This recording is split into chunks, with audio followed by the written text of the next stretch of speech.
Hello, everyone, and welcome to this rather different episode of From Page to Stage, rather different episode of From Page to Stage. Now, usually we're talking to entrepreneurs who have either done the page and the stage, who've done the stage and doing the page, doing various combinations.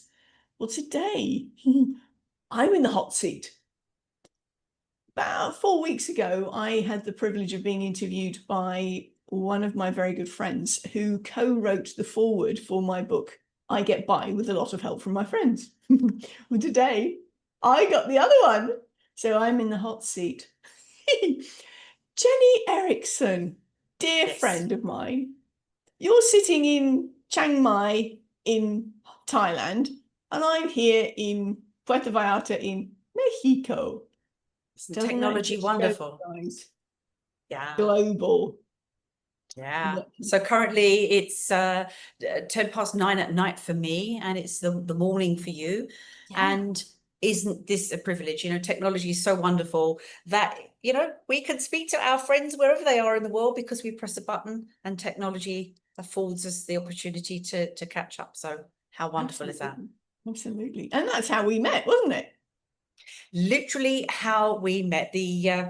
I just, you know, you have those moments in time, don't you, when you meet people. And I just remember us being in a lovely networking meeting. I think I was fairly new. I don't know how long you'd been going, and we were in a room, I think, with two or three other ladies who were all from the US, and you were a Brit living in Australia, and I was a Brit living in Oslo, Norway. And one of us said good. I think you said good morning, and probably I said good evening. I imagine, and I just kind of remember looking at their faces, thinking, similar accent, but and I saw a little twinkle in your eye, and I thought, oh, you know, that's delightful, because, you know, there was just a little bit of fun there. And I think that kind of, you know, one of the many words that sums up our friendship, you know, with all the things that we talk about, we always have fun. And I think that you have those moments in time when you meet people and you think, aside from this lovely meeting, I would like to get to know that person better. And off we went. And that was, gosh, 4 years ago this very week. 4 years ago. I know. How incredible is that? How lucky me. 4 years of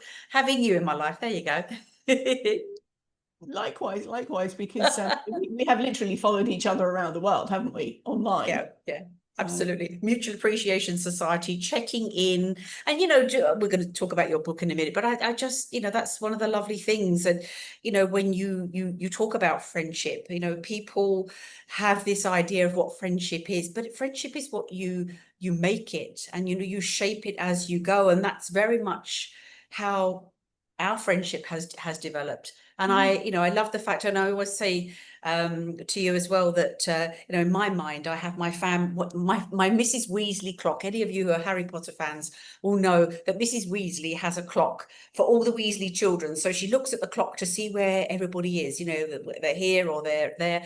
And my two children, or our two children, should I say, are both in different countries. So always thinking, what time is it in Copenhagen? What time is it in Dubai? But, you know, Wendy is my extended family. So Wendy's got a little hand on the clock too. You know, where is Wendy? Where is Wendy? Literally, where is Wendy? So you are, as I say, you are part of my Mrs. Weasley clock, because, you know, I like those little check-ins, you know, checking everybody off. Where are they, and are they okay? So there we go. But yeah.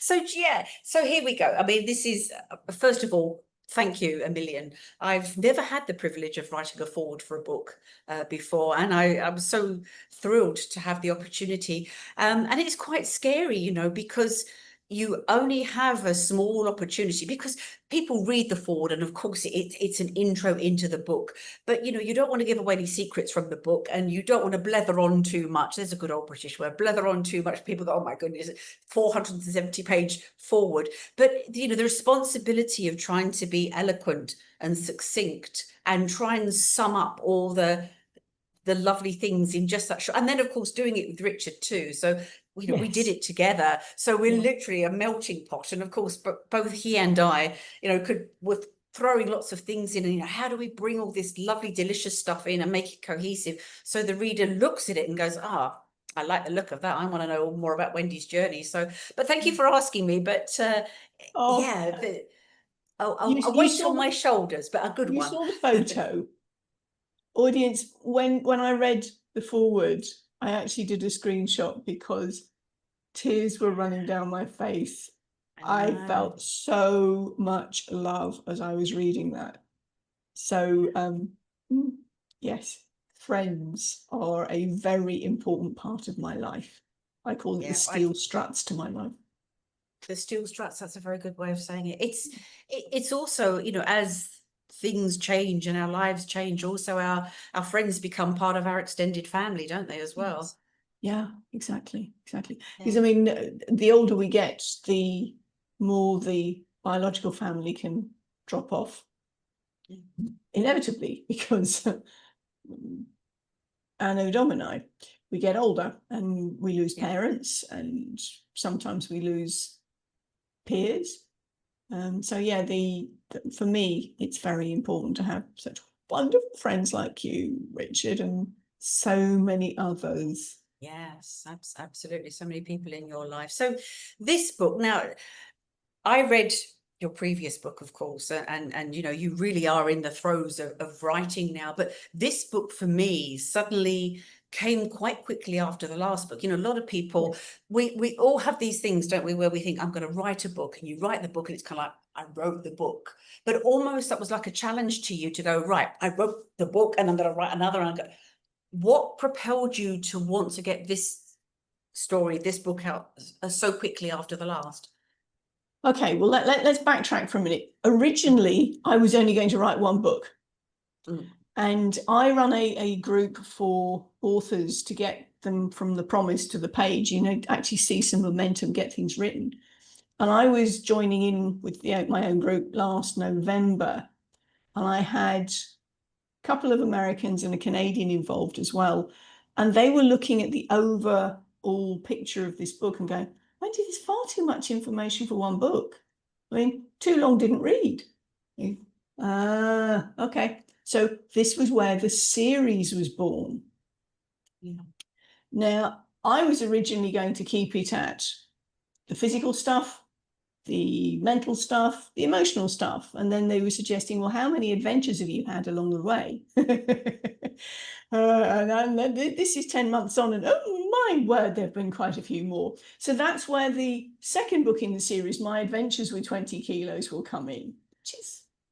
And that's a what do I leave out moment, because, oh boy, well, 19 different places in this 1 year alone in 2025 so far, and we're only on the 1st of October. Exactly.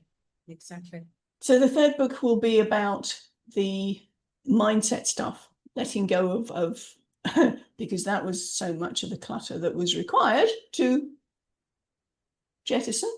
The fourth book in the series will be about the spiritual side of things, because I was faced with being intentional about my beliefs and not just sort of what have I gathered by osmosis and conditioning and that sort of thing. And that's an invitation. All of them are invitations. None of them are me saying, I know what I'm talking about, go do. They're all filled with journal prompts, reflective questions. But as we were going through this process, one of the people in the book said, Wendy, you are batting around the world on your own, but you seem to have friends everywhere. How do you do it? There would be a really good book in there to write about friendship. Ping. Yeah. That's how that one was born. If I can just carry on for the timing, though, I hit 60 in September 2025.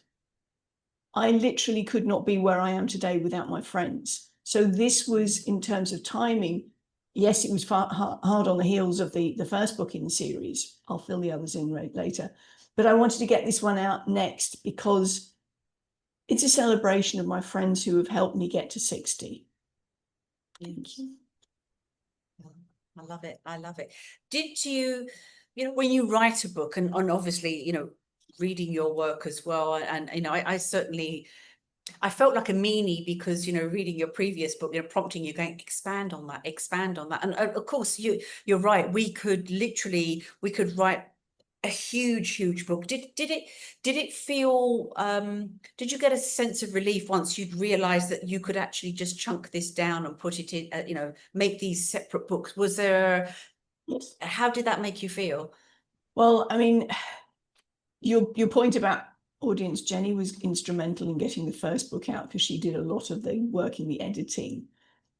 Both she and one of the other people in the book group know my clinical background as a speech pathologist. And the feedback was, are you writing clinical notes here? Come on, give us more emotion. And I go, that was what I was trying to avoid. So when in the writing of From Hoarder to Hand Luggage, that took a lot of time because there was a lot of processing of those emotions that I hadn't dealt with. I'd sort of boxed them away as too hard to deal with for now and didn't really want to deal with them, but they had to come out because I was reflecting on and reliving, releasing the emotions, the stuck emotions on so much of what had gone on in my life to when I left Perth with the 20 kilos.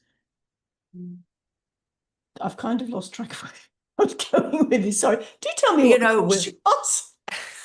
I'm blowed if I can remember. I have to say, I felt like a meanie asking you to expand on certain things because I think if you're writing a book that is factual, it's very easy. And for example, you know, I just read fairly recently Ina Garten's book, you know, the story of her. She's it's a celebrity cook. It talks about her story and her, you know, her time with her husband, all the years they've been together, the recipes and everything. It's quite factual, even though she's talking about the emotion of it, you know, the buying, the barefoot Contessa, the big store that she, all that kind of thing. But, you know, for you, really, it was, you know, you're going through the emotions, and I think it's almost like, you know, you've already had that life, and then writing the book, if you're, you know, really delving into it, it's like you're going through the emotions all over again. And I think because I'm a narrator, you know, I haven't narrated a lot of audiobooks, but I was reading your book out loud, and it was kind of like, oh no.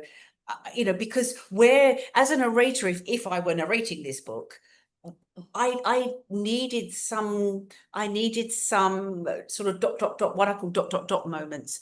And so sort of saying to you, oh, you know, come on, could you just expand on that? Made me feel like a meanie, because that's a lot to go through, isn't it, when you're revisiting those emotions? Well, it is, and it was necessary because you sort of were the catalyst to go, come on, you need to do this. And it wasn't done in a way that was slap you around the head type thing. It was that in order to get the most out of, for a reader to get the most out of your book, you need to go there. You need to let these go.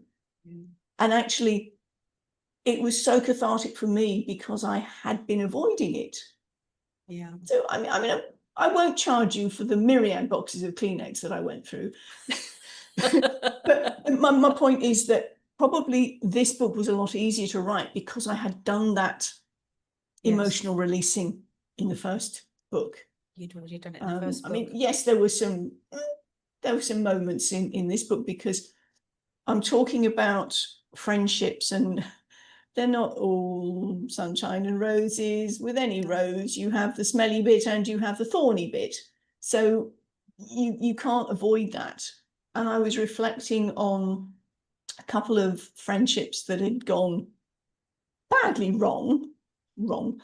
We had shifted things. There'd been culpability in terms of jumping on people's boundaries, and so I was reflecting on some of the stuff there. And one of them was relating to my best friend at school, who, I'll let you read the book. It was Absolutely. Read the book. Tough one for me. It was a tough one for me talking about that, and how we never did manage to resolve that. So I think when you go through the emotions of something, as you say, and I apologize, I need to Venmo or PayPal you some money for the tissues. I think the book was lovely, you know, that obviously, just referring to your previous book before we expand further, was lovely. But what we want is, you know, and knowing your story, of course, is what we call the page turner, you know, when you're literally burning the midnight oil because you've just got to have another chapter. You've just got to, and I think that's probably going through the emotions and the journey just suddenly elevated that. And I think then when you have the momentum and that kind of it becomes in place, then you're off. I kind of feel that there was a sort of shift in you, and then with this book it's kind of like you're off, and it's kind of like, well, I'm going to be doing the launch party, you know, it's going to be soon. It's kind of like, my goodness, how did we get to this point? Because it feels like only yesterday you were saying, here comes the next book, and flipping heck, here it is.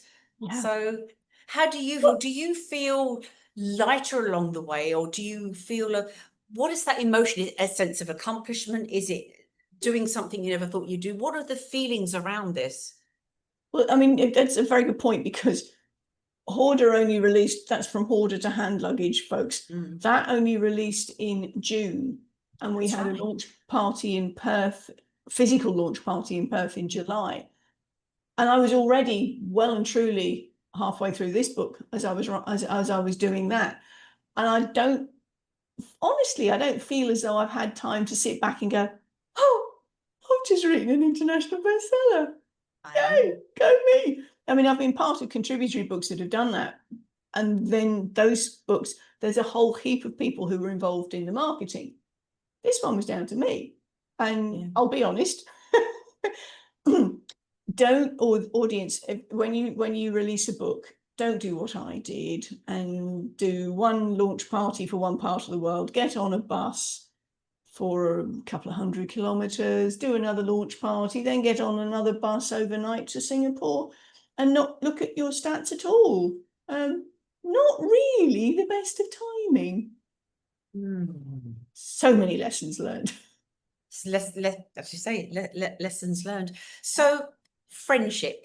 I mean, obviously, you know, you sort of alluded to the age that you are, and obviously we're a similar age. I'm older. I'll admit I'm older.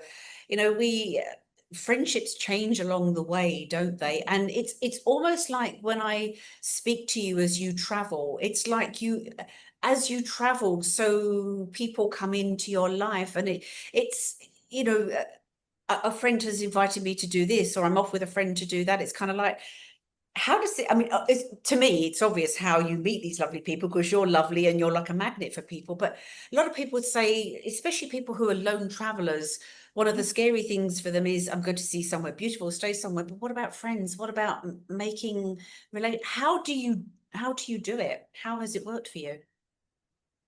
That's a very, very good question. And from there, I'm going to dig into the framework. One of the frameworks that I include in the book is called the 4 Trust Questions.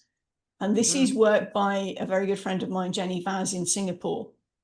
I picked this up from her when she was my coach, and I've run with it, and with her permission, I'm sharing it to the world. The first question we ask ourselves at an unconscious level is, are they like me? Is there some similarity that we can start from? Now, in a world where we are being increasingly manipulated to be divisive, this is a biggie. I've been traveling in countries where clearly I don't look the same as everyone else, which is good for me, because there have been those times. I mean, growing up in the UK, very rarely did you come across somebody of a different culture until I went to university. London, obviously, a melting pot. My point is, people will look at you and go, you're traveling. Is there any point in investing some time with you, because you're not going to be here for long? And that's when it's down to me to be curious about their culture. So that's how I do it. If I'm meeting people, and for me, the 2 main ways I have created friendships in the past, and I lived in 12 different places in the UK before I left, maybe even more than that. So for me, the shifting around has been part of my life. A church group is a good place to start, or for any of you, have you got a hobby, something that you would do with other people that you are on the same page as? That's always a good starting point. Work was another thing that I did. Hello, us digital nomads, our Zoom friends. Because I have to tell you guys, whilst we've actually known each other for 4 years, we've only physically met once last year, when both Just of us once happened to be so in the UK at far. the same time. Yeah, just once so far. And as I'm not going to put my leg up, but I'm actually wearing the same trousers that I was wearing that day, just so you know. I mean, just coincidentally, but yes. So just what I want to say is just once so far, So rather far, than yes. just once, because as far as I'm concerned, this isn't it. You know, obviously we check in virtually every day, but this isn't it in terms of Yeah. yeah. Well, that's it. I mean, and actually being able to meet people in person that you've only ever known in Zoom land is really precious. One of the other things that I talk about in the book is the 5 love languages. And I think you and I both share the touch thing, although I know that acts of service and quality time are really important to you as well. The point for me, though, is when you see people in Zoom land, it's one thing. When you physically can meet them and hug them, know that they're real. I mean, just this last week, I met him with the lady who curated the network that we both met on. Yeah. And thank you, social media, for pointing out and flagging up to me that she was staying so just sort of 40 minutes away. That's amazing. So that was really precious too. So yeah, to your point then, making friends, finding commonality, that's a big one. And when you have that commonality, then you can start to trust the person. How deep can we go with this? You start off with things like, oh, being British, how's the weather? You know, things that are not going to be vulnerable things. And then you can test the water a bit. You can put out a little vulnerable share and see what they do with it. If they trample all over it, nope, back we go, surface level. So yeah, there are various things. I will just share quickly about, you know, ladies, those friends who, if you say, does my bum look big in this? You actually trust them to give you an accurate answer, not the one that massages your ego. Exactly. I got a friend like that who said to me last year, Wendy, I think we've discovered that your limit on margaritas is just 1. Because after 2, I got up and was a little bit wobbly. So you're a lightweight when it comes to drinking delicious fruity cocktails, if they've got Yes. Okay. It's interesting, isn't it? Because I think sometimes that it's a bit, I suppose it's almost a bit like dating as well. You know, we have this idea of perhaps what a friend or somebody that we date or whatever is like. But have you found with friendships along the way that you've become attached to or becomes friends with somebody that perhaps if you were to have made a list, they kind of really are left or right field of what you imagined a friend would be? It's kind of like, well, you know, that was a bonus. And, you know, I know, for example, your faith is important to you. And you know, that's something that whenever you go to different countries, you know, you always want to find a community because your faith is so important. But, you know, being in different countries, you've obviously, you know, met people of different faith or perhaps even people that don't have a faith. And yet, you know, they've still become part of your friend group. So, you know, do you think that list that we imagine, you kind of just have to throw it out the window? You just have to, what is it that, you know, you've mentioned, you know, before, you know, are there similarities, but, you know, is there something that has changed over time that makes you really able to suss out quite quickly that somebody is perhaps going to be somebody important in your life? There's a gut reaction. Yeah. And I think we have that in a sense, that subconscious awareness. And there will, and again, I mentioned this in the book, that there will be times when you meet somebody and the whole energetic thing. Audience, have you ever been in a room where you haven't seen the door, but you know somebody's come in? Exactly. Either because there's been this waft of fantastic energy, or it feels like there's a vortex and all the energy is disappearing out of the room. Exactly. That's what you got to pick up on. Yeah. And again, one of the questions I ask in the book is, have you ever had that subconscious, don't go there, or, oh, this will be fun? And what have you done? Where have you felt it in your body? And did you pay attention to that leading? what happened. Exactly. So yeah, that for me is very important as well. Exactly. So the book, walk us through the book. So is the book more of your story of how you've met friends along the way? What, obviously we don't give anything away because we want people to read the book because it's you know, so it's a wonderful book. Is this a continuation of your story, or is it your thoughts on how we can explore friendships? What can we expect from the book? Both.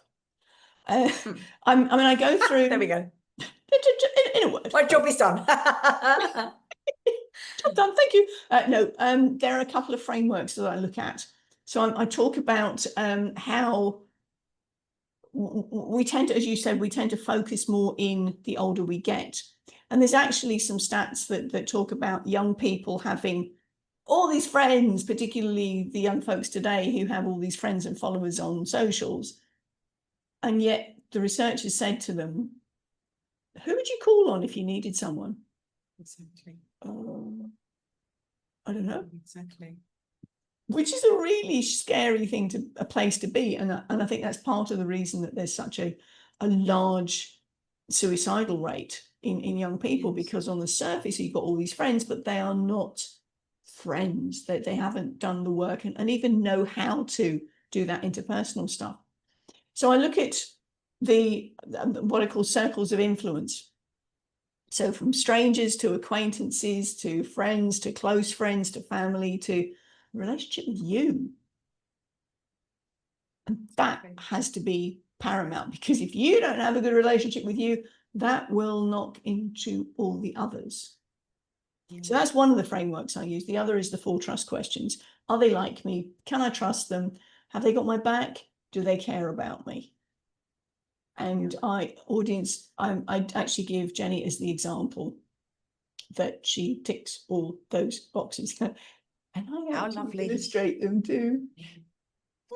How lovely is that? Now, okay, bit of a squeaky bum kind of question. You know, I think you alluded to this earlier, that friendships, I mean, there is that saying, isn't there, that friendships are is it either season or reason, or season or a lifetime. And I sometimes think that friendships are a little bit like, for those people that might know what we're talking about. Do you remember in the war, you know, you'd have the people, they had the things that they would push things, they'd be planning out things, and they would be, you know, pushing planes in this direction or pulling them in that.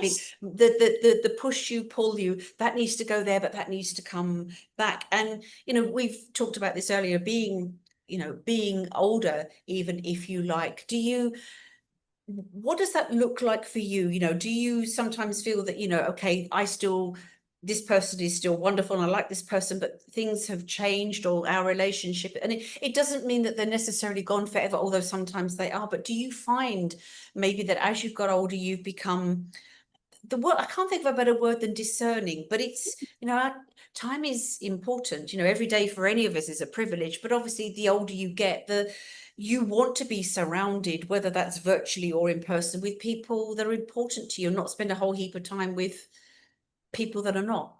Yeah. Well, it's a great point you make there, because one of the things I invite people to do is take a friendship audit. Look at the people in your life. Are they people that are still on the same wavelength as you? Are you, like I had with my school friend, that I didn't want to let go of that relationship, holding on to a corpse of a friendship that's well and truly dead and you should just go and bury it? Are there people who have, because another of the analogies I use is waltzing and salsa. Because if you decide that you want to change something about your life and you go off and do the salsa, and the person in this other side of the relationship is still waltzing and they want to stay waltzing, then there's going to be a mismatch. And at that point, either they will waltz off themselves, or the music will change, or they'll try and pull you back. So this is where, again, there's more of the intentional side. So that's why I talk about the friendship audit. But yes, there are people who, as you say, in the old wartime movies, not just the movies, that actually happen. Right, we're going to send the planes in this way, we're going to retreat, or whatever. That kind of, you know, there's people with those sort of scoopy things, sort of doing the forwards and the backwards thing, for anybody that's actually watching this. It's this goes out visually, it doesn't go out auditorily, so yes, we're all right with there that. we go then. There we go then. That's good. And it's, sometimes do you feel that, as you say, sometimes our friendships change, and is there like it's almost like a bereavement, because things are not as they perhaps were, and you kind of have to go through that. Okay, this person is still important, but our lives are going in completely different ways. Do you feel it's like a sense of bereavement? Absolutely, absolutely. I mean, wherever there's a change, there's going to be a sense of grief, even if it's a minimal one, like I don't know, sort of the fact that they've changed the rules about where I put my rubbish out. And I go, that's a change. I liked it the way it was. Yeah. Moving on. So I mean, even from tiny little things, a little change can have a bit of a grief reaction, because let's face it, we all liked things to be the way they were, but they're not always. So yes, there is. I mean, I talk about this in the book with regard to my school friend who basically told my mother to tell me to leave her alone. Oh.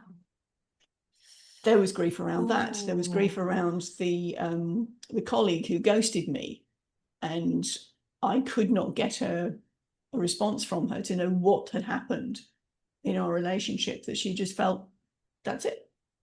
Yeah. So that, yes, that I do talk about grief in the book as well. So yeah.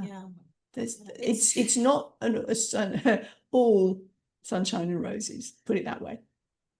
No, that's the thing, and nor is it linear. We don't just make a friend and they stay our friend forever. And it's quite interesting, because it's a little bit like when people lose weight.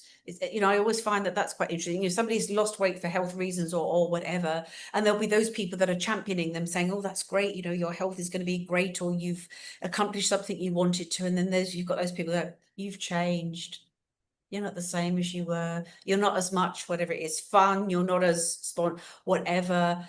And those, whether you attach that to weight or whatever, you're going to get those people along the way. Those people that probably wanted Wendy to stay exactly where she was and never went. And there's, there she is, swanning all over the world and all that kind of thing. And often it's because people don't necessarily have the courage to do that themselves. And then, a traveled road, sometimes it's a lone road, and it's not without, things happening along the way. And as you say, that's when you get by with the help. So sometimes you're not necessarily perhaps going to have somebody in place where you are, but the idea that you have people that, like me, obviously we're not necessarily together, but we can message each other, go, things are going wrong, this has happened. We talked about something recently, I won't divulge it, but something that you had lost, and it's kind of like, I've lost this thing, and I couldn't help you find this particular thing, but sometimes we just want to talk to our people and go, this is not great, or this is brilliant, and this thing happened. And that's what you do, whether you're in person or online, because you have that depth of communication with somebody. Now, yes, time zones can get in the way. I want a response now, and she's sweet. Exactly. That's where you have your friends in different places, in different time zones. Yeah, exactly. Absolutely. Exactly. It's funny, so because much fun to then share experiences like the birthday cake challenge and the ice creams and all these wonderful things, that daft things that we share. Is not just the deep and meaningfuls audience, it's that level things. I mean, take the example of two of the girls I shared a house with at uni 40 years ago. They messaged me to say, right, it's your birthday, let's have a party. One of them is in Northern Ireland, one of them is in the south of England, and I'm here. So we were charging our glasses. They had gins, I had Jamaica water because I was working that afternoon. We had 2 hours of chit chat. I left because I had work to do, and they carried on for another 2 hours. It's that level of friendship. And those are lifers. Absolutely, they're lifers. But there are other people that you think are lifers. And as you say, things change. We start dancing to a different beat, and they shift in the friendship levels. Yeah, Mm. things change. It's interesting when we had I refuse to name it because everybody, for some reason, the couple of weeks I've had, people have talked about this thing. When we had a global interrupt in 2020, you know, when the world shut down for a wee while, it was quite interesting. I went to a networking meeting and there was a lady there.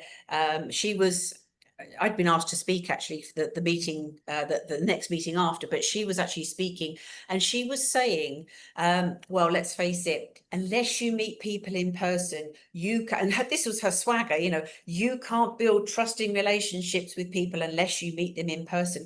And, you know, in the sort of the Zoom windows, you know, you can see everybody, and I could see myself in the window going, you know, pulling this atrocious face because it was so against, you know, everything that I truly believed. And I was, as I say, I was the speaker the month afterwards, and I literally said, you know, started my talk with what a privilege it is to know people all over the world, and 99% of the people that I have worked with, I was talking about a work thing with my voiceover work, I have never ever met in person, and yet I've been able to build trusting relationships with them. They're clients. I do the thing. They pay me.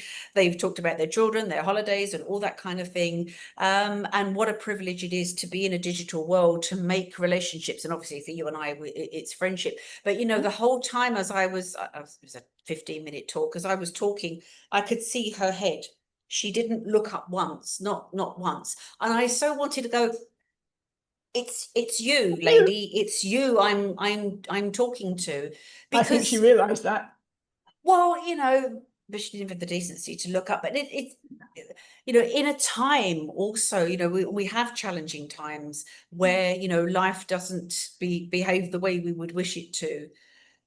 Although that brought such hardship and you know, challenging times for people, I wouldn't have met you had that not happened. I was at a networking meeting that was online, that was on an American time zone.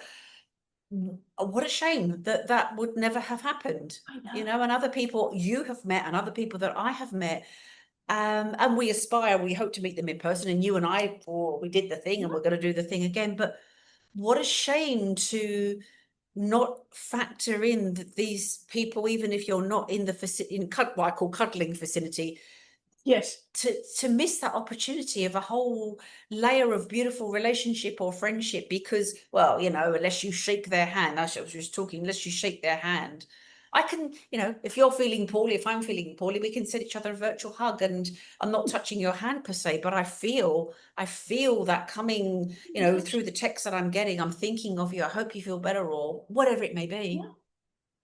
Yeah. On that note, audience, this lady here, and again, I use it in the example of Has She Got My Back, was one of the people who really pushed hard for me to go and seek medical help when I was trying to avoid it.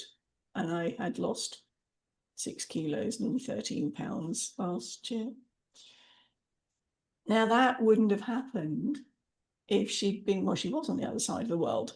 But because she could see me physically and could see me going downhill, she went, well, I did, no. Shift your butt. Go and get help.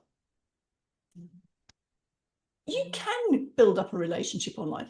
And it would be interesting to talk to that lady now, because we've had 5 years post interrupt, to see whether or not she's changed her mind, because I have very definitely discovered that when we have a very firm opinion, very often you have to backtrack on it. Yeah, exactly. I don't know. I've seen pictures of her at award ceremonies. I think she's possibly is a person that actually likes the, you know, being with the people and that kind of thing. But you know, for me, I think it's a privilege and a luxury that we have physical friends, people that we see, online friends. Technology, as mentioned, has afforded us the opportunity to do things. You know, we can talk like this, and I think it's important to be grateful that we have this.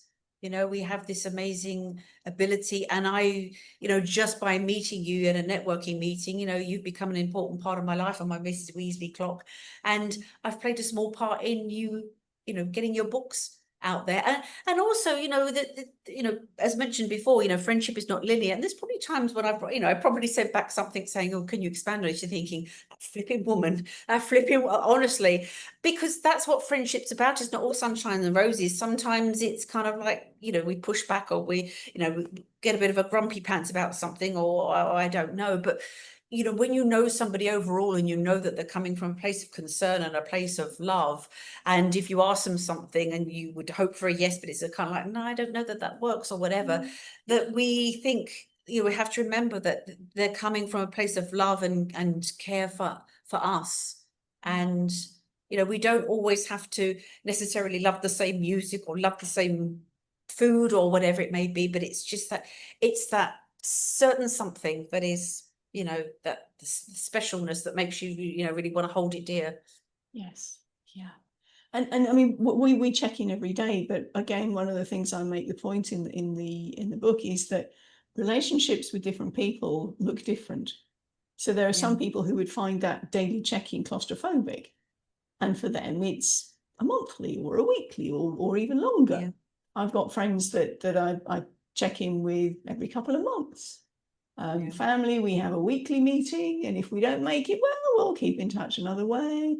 So it really does depend on the two people involved as to how that relationship works. And if you agree on that, then Exactly. It's your special relationship. Exactly. So a couple of quick questions before we finish. Random question, because it just popped into my head, and I have thought about this before. If you gathered everybody up for a party, you could bring them all together on trains and boats and planes and everything, would they all get on? Oh, Or probably not. I know, right? That's, to me, is that the right answer? Because we like people for different reasons in different ways. So if they all stood in the, you know, the equivalent of the village hall, it's kind of like, what would that look like? Or what Right? fun that would be. I mean, I was tallying up. I've actually got contacts in 41 different countries. That's incredible.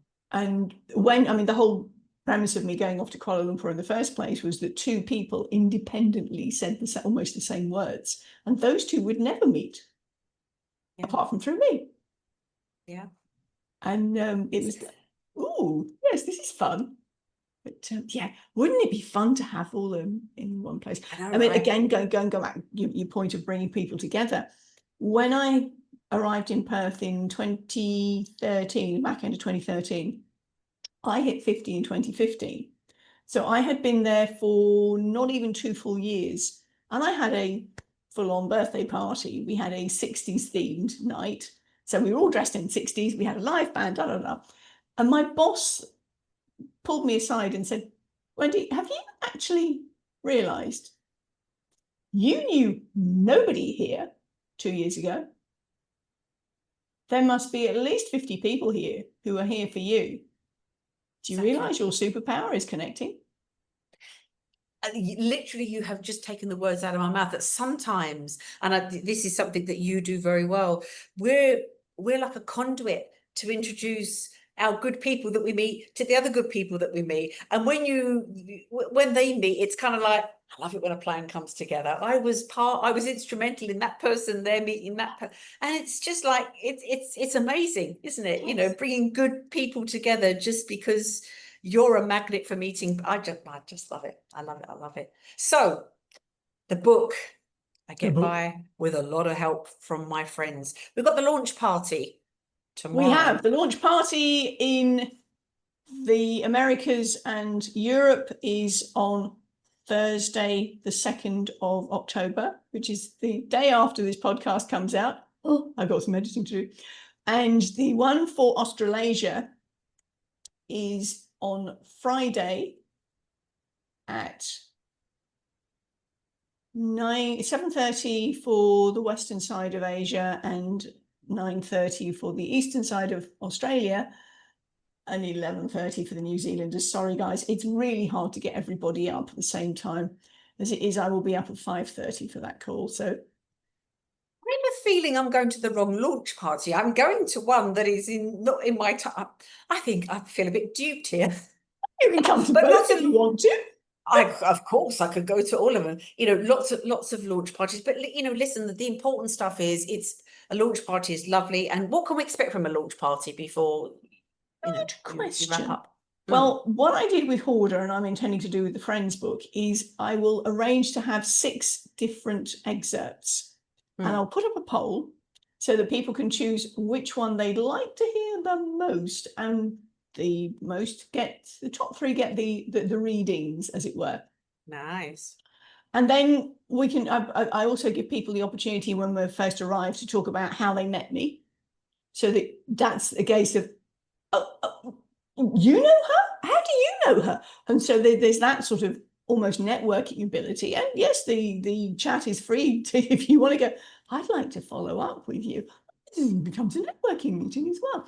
So connections, friends, that sort of thing. So that's part of it as well. And we talk about the book. You can ask me questions about it once I've done the readings, and we're all pretty much done and dusted in 45 minutes.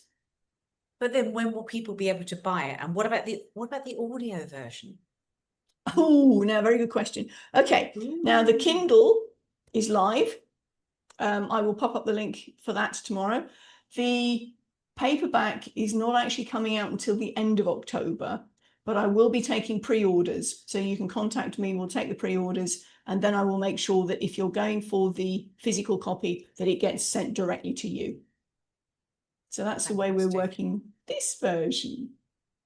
So just to reiterate, going back right to the top of when we started speaking, this is book number 5. How many more books to come? The second one to be released. It's book number 5. So is this a bit like Star Wars when they kind of go forward and they go, okay. Exactly. I'm thinking, well, if Star Wars can do it, why can't I? Well, exactly. It's a proven concept, and work for George Lucas. Why can't it work for Wendy Corner? There we go. Well, wouldn't that be lovely to work for as much for me as it did for George?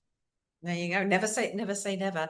Oh, so are you writing more now? Obviously, yes. This book has been put to bed, so you're still...